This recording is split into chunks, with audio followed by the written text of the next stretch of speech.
The doctor is back in for the Alvin Parker Coaches Show. I'm Sean Robertson. Thank you for joining us on the many platforms, the many social media platforms of Virginia Union Athletics. We got a lot to unpack this week as we talk about the Joe Taylor Bowl that took place last Saturday between Virginia Union and Hampton, and also what the Panthers will do this week, a bye week for the team, an early one as they get ready for Johnson C. Smith next week. But as always, we got the coach, Alvin Parker, joining us here as he is in the building. And we don't talk too much about a loss since we've done this show. About a little over a year now. And this is only the second time we've had a show in which we've talked about a loss. Yeah, let's try to keep it that way. It was a tough one Saturday. Especially in the game, you felt like you played in a lot of areas good enough to win. Mm-hmm. So I thought we played good enough to win in a lot of areas, and the guys did kind of what we asked them to do for the most part. I just didn't think we finished the game like we should have. We led at halftime, we led after the third quarter, took the lead going into the fourth quarter, and again, hats off to Hampton. They played some good ball down the stretch, a little better than we did. But I thought our kids for three quarters played the way we needed them to play, and just didn't finish it out. What did you like about your team in those middle quarters? I think they went in there and they executed the game plan for the most part. I think when you get and you go up against a team where you're playing up D2 versus FCS, you got to play daggone near perfect. So I think they did a good job of following the game plan and kind of sticking to it and not really getting outside of it. So that was one thing that I really liked about the squad. And the other thing is that they just didn't let the moment, get too big for them. Mm-hmm. I think, again, when you thrust it into a place like that, sometimes the moment can get too big for you, and I think they didn't let that happen, especially for three quarters. I didn't think they let that happen. Was that something you talked about with the guys, or was it something like the guys kind of police themselves who've been in that environment before, going to Hampton a couple of years ago? They kind of talked to the guys who were making their first appearance. They're like, okay, this is what we're going to pay attention to. This is what you should expect when you go down to Hampton. Well, I think it was more of me, but it was definitely some by them, because the guys that was on that last team that went down there were freshmen then, and this was now it's their senior year.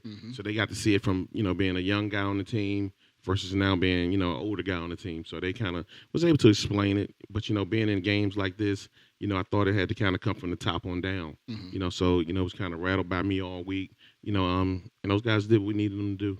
Now, you mentioned you guys were up 21-12 going into the fourth quarter. I thought the turning point, RJ's play in the fourth quarter, I believe it was an incomplete pass over the middle. Somebody hits his shoulder. He's in pain, leaves the game, and it seemed like all the momentum shifted to Hampton's way. They outscore you 21-0 in that fourth quarter, and they go on to win.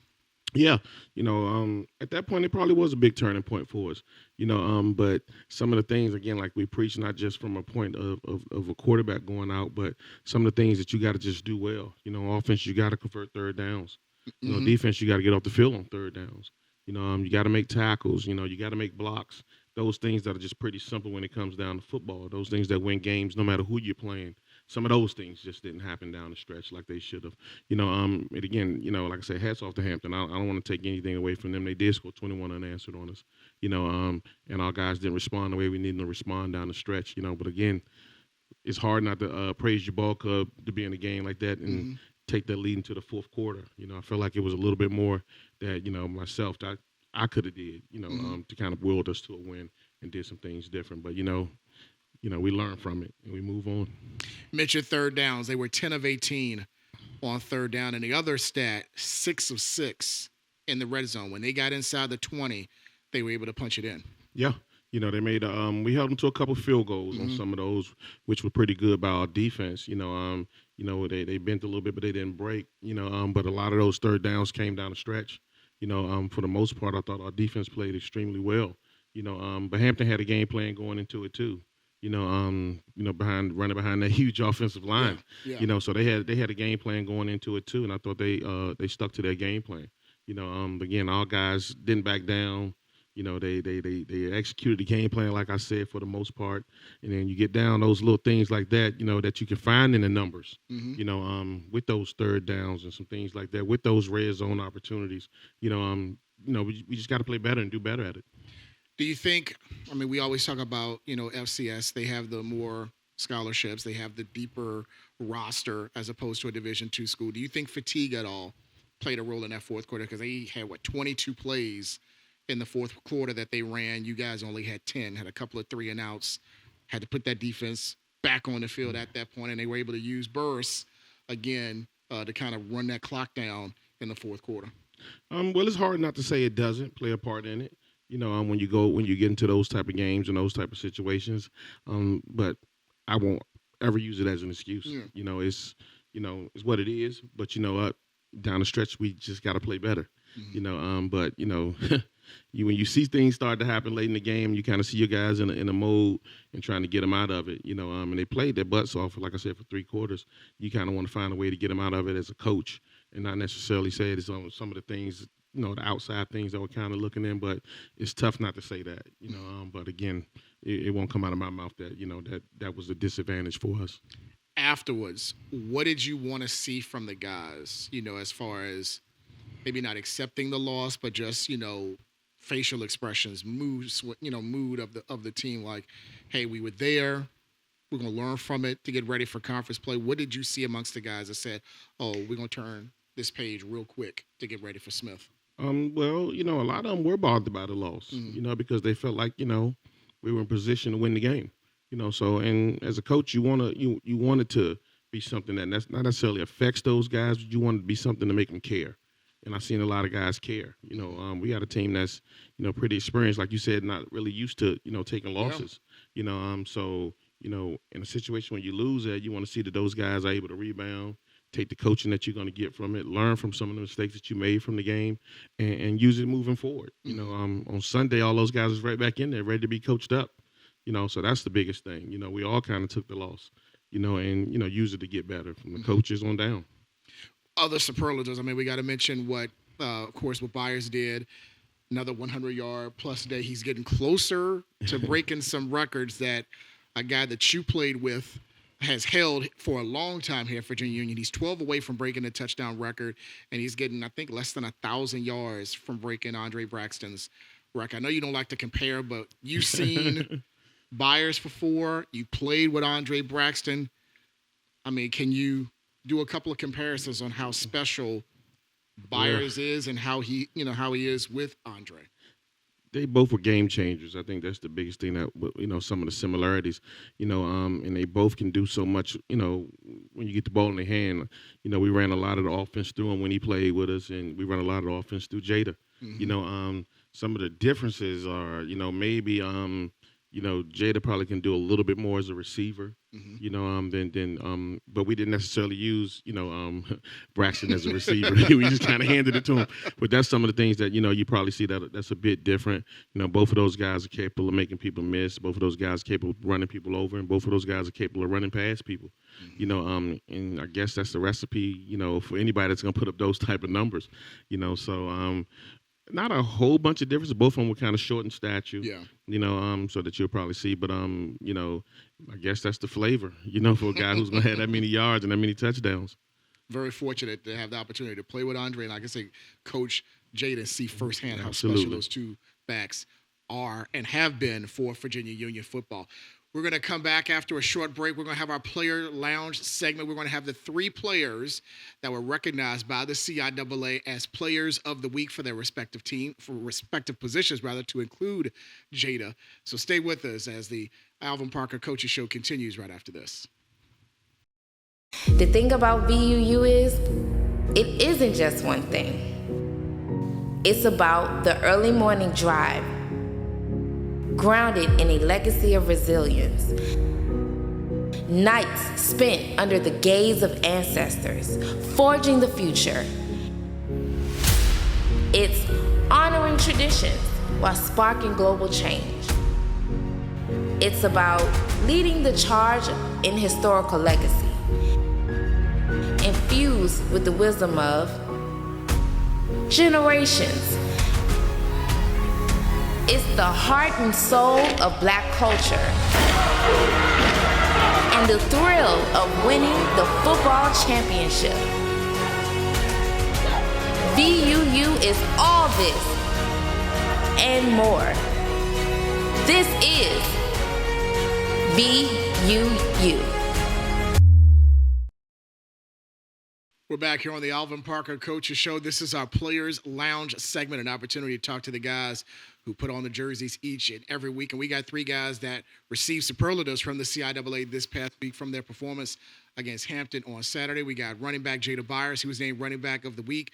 Shamar Graham, linebacker of the week. And we also got R.J. Vick, receiver of the week, who had 132 yards reception. I think that's career high for R.J. this past week down in Hampton. Guys, thank you for joining us here on the show. Appreciate for having me. Thank you. I'm gonna start with this. I'm gonna start with Shamar first. I'm gonna get you opportunity, Jada, but I'm gonna start with you first because we talked this offseason. You had some decisions that you were thinking about making, and you decided to come back to Union, be back home. What led to you coming back to Virginia Union? Well, ultimately led me to coming back was the camaraderie of the team, and like we all been talking about is this run we about to go on. So personally, it was a lot of decisions that weighed on to it. So that was really it. And like I said, just changing histories with my guys. Mm-hmm. And recognized by the CIAA this offseason as preseason All-CIAA linebacker. I want to get your thoughts about the game on Saturday. I've mentioned the coaches not often in the last year plus that we've had a show talking about a loss. So what was your feeling after the game down in Hampton? Because that was one I know you guys felt you should have taken home. My personal feelings, and I can speak for a lot of the guys on the team as well, I feel as though that tensions and emotions were everywhere because we lost a game that we wasn't supposed to lose, that we know. But like I told my guys before, we don't really take no losses. It's a lesson in it that's going to lead us to another win throughout the course of the year. So I feel like this was just another building block for us. And since we came back to practice Tuesday, it's been like we won. So that's just how we carry it, and that's just been the culture since I've been here. Jada, what do you think those lessons that Shamar was talking about, what lessons have been learned about that game? The lesson that's been learned that game was just we got to finish. That's the biggest lesson, that we couldn't get complacent with each other at halftime, and just got to be who we are and just show everybody that what Union really is about. We really just got to come out and finish. That was the biggest lesson of it all. RJ, you had a big game, not named receiver of the week by the CIAA. How would you describe your performance down there against Hampton? It was good. I feel like just trying to do whatever the team needs me to do, you know. I mean, everybody was making plays, not just me. Jada was making plays, the O-line blocking for us, getting the quarterback time and stuff. I feel like everybody was doing good. Yeah. What do you think changed with, I don't know, fatigue? I mentioned that with Coach because they were able to, have a lot of plays in that fourth quarter. But what do you think changed specifically in that fourth quarter for them to turn it around? I think what changed for them, it was just the momentum. They picked their momentum up, and they just start playing Hampton football because they're not a bad team. They're a well-coached team over there, and I feel as though they was just playing Hampton football and just did what they wanted to do, and just feel as though they said they got to finish. And that's what they decided to do. They decided to finish, and we just didn't finish. Troy, you had an opportunity to see Elijah Burris, one of the top backs in the CAA. How was he able to get some spots against you guys on Saturday? Like I said before, and like Coach said before as well, it's just some mistakes that we made. So tips off my hat to him. Great athlete, great competitor. But I feel as though just like with anybody that we face, and just like us as a team, we only gonna beat ourselves. So a lot of the things that we messed up on, like Jada said, not finishing and not capitalizing on those pivotal plays, that definitely played a factor in us taking that L. But like I said, it just was all on us, honestly. The other good thing about this is the fact it doesn't hurt you in conference. Yeah. It was a non-conference game. All of your goals that you set in the preseason are still there on the table. And RJ, was that something that a lot of the players, a lot of the guys, said amongst themselves, everything is still in front of us as we get ready for conference play next week? Did you want to finish that? Can you repeat that for me? Just in regards to the message the guys were saying amongst yourselves after that game, even though it was a loss, but it was a non-conference loss. It doesn't hurt you when CIAA play starts next week. Yeah, like we just gotta keep going because we got a lot of season left ahead of us. We just can't think about that loss because that's just gonna bring us down more, Mm-hmm. So like we just gotta keep our head up and keep going. Bye week, I guess, comes at a good time. Sometimes you want it in the middle of the season, near the end. Was this the right time, to heal up some bumps and bruises after Saturday? It was the perfect time. I feel as though it was the perfect time because not even about healing up the bumps and bruises. I feel as though it's going to get our mind off of the loss that we had. We dwelled on it the day and the day after that, and we got back to the drawing board that Tuesday. Now our focus is on Johnson C. Smith. So we told each other, hey, we still got things to do, and we still going to finish what we got to finish. Mm-hmm. It was a tough loss, but we ain't worried about that no more. We focus on next week, and when the week comes, we just going to show everybody what Union about. Right. What are you guys doing the weekend now on the bye week? What are you guys going to be doing? I know a lot of the guys on defense are like just doing the same thing we've been doing, getting in, watching film together as a team, and just as a segment, as a group. So playing the game or schoolwork, of course, mm-hmm. but just really bonding, like Jada said, just doing what we've been doing. Mm-hmm. You guys, will you watch Smith's game on Saturday? Yes. My plan was to actually probably go with the coaches to the game if they do go, but I don't know if they're going or not. But if not, I'll probably just go home and watch it with the kids and watch football in general. Kind of like be a fan. You're gonna get that opportunity often, so you can kind of watch your opponent, watch some other teams in the CIAA, maybe watch some other national games. Is that what y'all normally do? Yeah, for sure. Speaking about John C. Smith, again, you're going to start the season with 3 straight road games, and I want to get your thoughts as a competitor playing on the road. What are some positives? What are some strengths that you guys have where y'all have been so successful on the road in the last couple of years? I think us on the road, it gives us more confidence because I feel as though it's like scheduling somebody for your homecoming game. You feel as though like it's a disrespectful thing, but even though we got to play the game regardless, it's just we go in there, people was like, let's go in their house and take their stuff and get out of here with the W. And that's the kind of mindset our team have, kill an ant with a sledgehammer. That's what we do when we're in our away games. What do you think? Like Jada said, same thing. And I also feel as though another thing that plays a pivotal role in that is the fellowship that we have. It gives us time to, get away from like the video games and stuff like that and actually like just enjoy each other. So you can get that sense of I'm not just playing for myself, I'm playing for everybody else. Playing for 11, right? Play for 11 like everybody. So I feel like that's the main thing that I feel as though that brought us together. And RJ, real quick, the night game. You've had a couple of day games. Well, the Hampton game was a night game, but another night game down at Johnson Smith. You kind of like that long wait to get ready for the game? Yes, because it get my mind right, and it just helped me focus. So we got less distractions on the road game, So it just keeps me away from everything. Well, guys, I appreciate the time. Thank you again for joining us here in the lounge. Congratulations on being named Players of the Week in the CIAA, and good luck to you when conference play begins against Smith next week. Appreciate you for having me. All right. One more segment to go as the Players Lounge is now closed for this week. We're going to have Coach Parker to come back and talk about the bye week, what the coaches will do as they get ready to prepare for Johnson C. Smith next Saturday. That's still to come as the Alvin Parker Coaches Show continues right after this. I can't believe he did that. What a play. I know, right? Hey, look, there he is. It's Bill.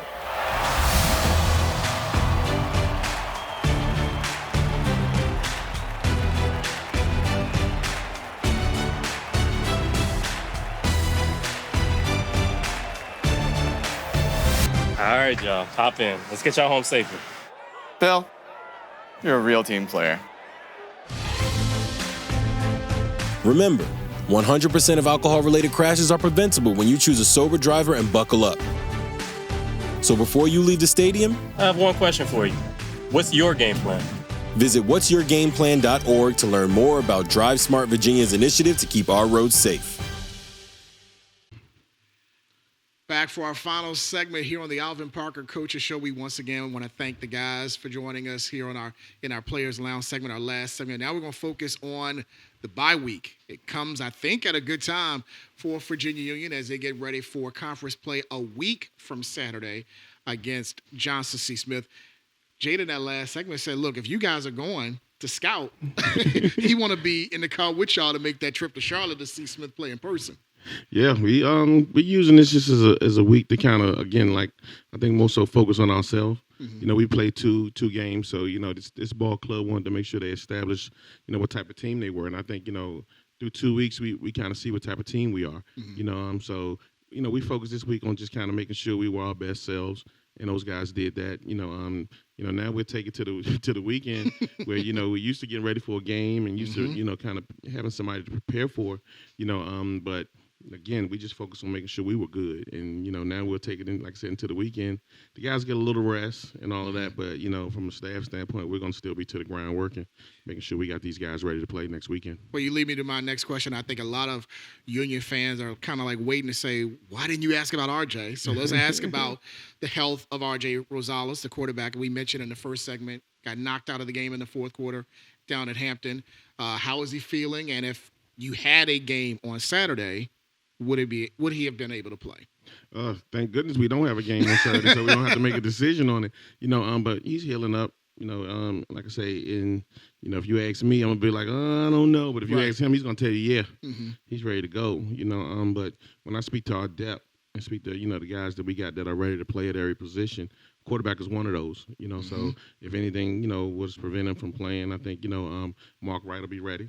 You know, we got a lot of guys that are ready to play up front, a lot of guys that are ready to play in the backfield, but sometimes people just don't get a chance to see enough of them because some of those guys that are listed as ones for us, you know, kind of take it all up, you know, so it's one of those type of things. So, you know, I'm glad I don't have to make that decision on this weekend, Sean. But I was going to say, but more than likely he probably will. Yeah, we feel like he'll be ready. Yeah. You know, we feel like he'll be ready. You mentioned about having an idea of what type of team you have after 2 games. What type of team do you have right now? I think, you know, we got a bunch of guys that love football. You know, when you look around the locker room and you kind of, you know, of course we can single some guys out that might get some of the different honors and things like that. But, you know, as a whole, we got a team that loves football. You know, that's one thing I can say, you know, these guys do it. You know, in terms of just, you know, they almost hate, you know, losing more than they like winning. You know, so I think that's, you know, something that they kind of established. So kind of taking one on the chin this past weekend was something that you've seen these guys, you know, ready to get back in the lab. You know, just kind of ready to get back in the lab. So I think this team is just showing a little bit of resilience from having an early on loss. And from a style standpoint, you know, it's kind of tough to say, you know, because we've been in 2 different type of games. Right. You know, so from a style standpoint, you know, I think these guys are able to adapt and kind of fit in and make any style of the game theirs. You mentioned in regards to the style of play. Obviously, Byers is going to see, 7, 8, maybe 9 guys in the box on a given Saturday. So how do you kind of like balance wanting him to be effective, wanting him to get the opportunities, but then to say to RJ or Mark at quarterback, hey, you know, there might be opportunity, you know, maybe to pick your spots, you know, check out the defense, you know, make some plays yourself, as to always, you know, thinking that Jada is going to lead us to victory. I mean, it's all in the offense. You know, we kind of, you know, it's kind of like I tell the people, it's kind of like the McDonald's menu, so to speak. I'm gonna just use that as an example. You know, got us hungry in here now, Coach. You know, if you go in there wanting a hamburger, you'll get a hamburger. If you go in there wanting a fish fillet, you'll get that. Go in there want some nuggets, you'll get that. You know, it's just a variety of things that I feel like we're good at. You know, so I think everybody's kind of ready to play. You know, on any given Saturday that we could take advantage of, you know, what defenses are giving us. I asked the players about will they watch Saturday's game because Smith has Lincoln in Charlotte this weekend at 1:00. You can watch that on the CIAA network. Will you watch any of that at all, or did you kind of like, let me take an opportunity, kind of take a step back on Saturday, you know, be a husband, be a father, be a fan of college football? Or do you say, hey, you know, yeah, I'm going to watch a little bit of this game on Saturday? I might tell you one thing right now, Sean, but I haven't took a Saturday off in the fall since COVID. You know, so that's so for me to say I'm going to be off, probably going to be a little tough. No such thing. You know, but you know, I don't think it's gonna be a honeydew list or anything like that waiting around for me. I was But gonna say the notebook is going to be. but more than likely I'll be working. I'll be Okay. finding something to do to make us, a better team or to make us prepared. But it's also some time you can get to spend with the family and kind of catch up on some things like that as well. But it'll be hard pressed to say my eyes won't be on some type of football that's gonna help us get better. How good is Johnson C. Smith? We mentioned week 1. They got the big nationally televised win against Tuskegee. How good is this Johnson C. Smith team? Very good. I think they're a very good ball club. Coach Flowers, his staff, a lot of those guys down there know how to win. Those guys have put together a great team. Following a great season last year, those guys come back and already started this thing off great. Representing the CIAA against some of those out of conference opponents they've won. Again, we know what type of team they could bring to the table. So we expect nothing but a great ball game when we go down there. So I'm glad we got these extra days and this extra time to prepare. Johnson Smith is a great ball club.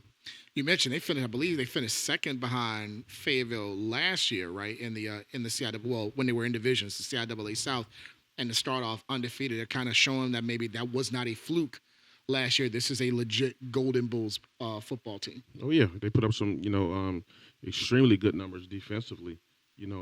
Last year, and they've started back off the same way.